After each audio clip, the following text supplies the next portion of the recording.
We launched first Santro September 23rd, 1998, which is 20 years ago. So now we are very happy to relaunch all new Santro, making comeback to India market.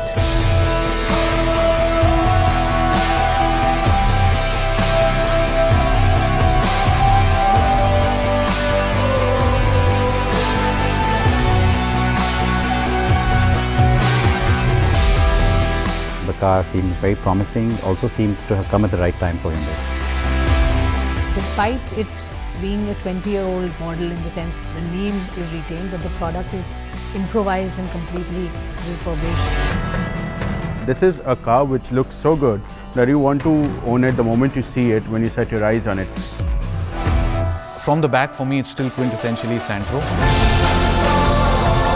The way the fascia has been done, it gives a feeling that the car is very wide. I personally like the front grille. It's certainly eye-catching. People will notice it.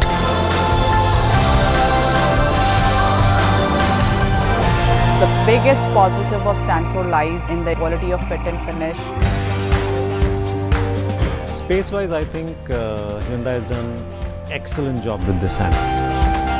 The seats, especially the front seats, are placed at a good height, so it's easy to get in and out of the car. The cushioning is good, the bolstering is fantastic. All the doors have 1 liter water bottle slots. The rear AC vents worked well, so cabin was all the time cool. With the big windows, the interior feels very airy, so that also adds to the feeling. The features Hyundai is offering at the price that would certainly define Santro in its segment. A lot of segment first features, so that's a good add-on. My personal favorite is, of course, the 7-inch touchscreen. It's unseen of in this segment. It has Android Auto, Apple CarPlay, smartphone integration, Bluetooth connectivity.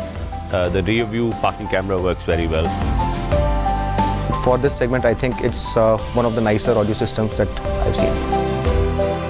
The fact that you now have this kind of option for that buyer is good because it will also move benchmarks up in the entire segment. What really stands out about the Santro's engine is being a 4-cylinder, it's a much more smooth engine. It's got very good low and mid-range grunt. I very rarely like to, from my side, say best in class. I'm going to say that about this AMT. It really is. There is enough performance, there's enough torque coming through, there's enough power coming through. And if you're driving with a light foot, you would probably get above 20 kilometers to the liter, which is fantastic. I think the motor-actuated AMT works better than the hydraulic-actuated AMT. And I think that out of all the AMTs I've driven, and I've driven them all, this is perhaps the best I've driven.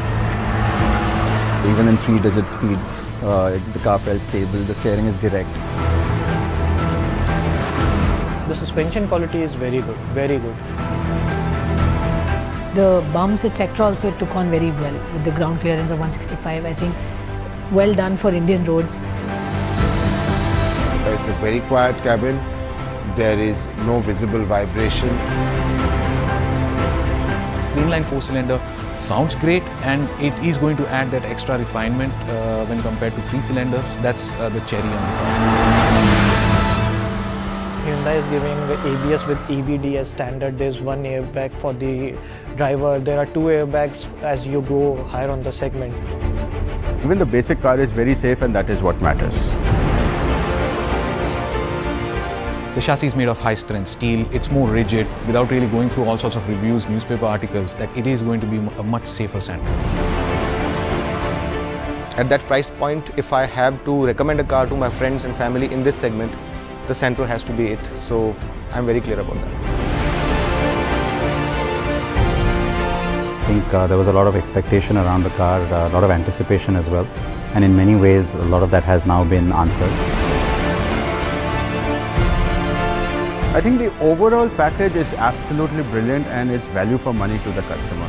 I certainly think that this car has the potential to become the leader in its segment. The first Santro is a legendary product. Now only Santro has come. The legend is back.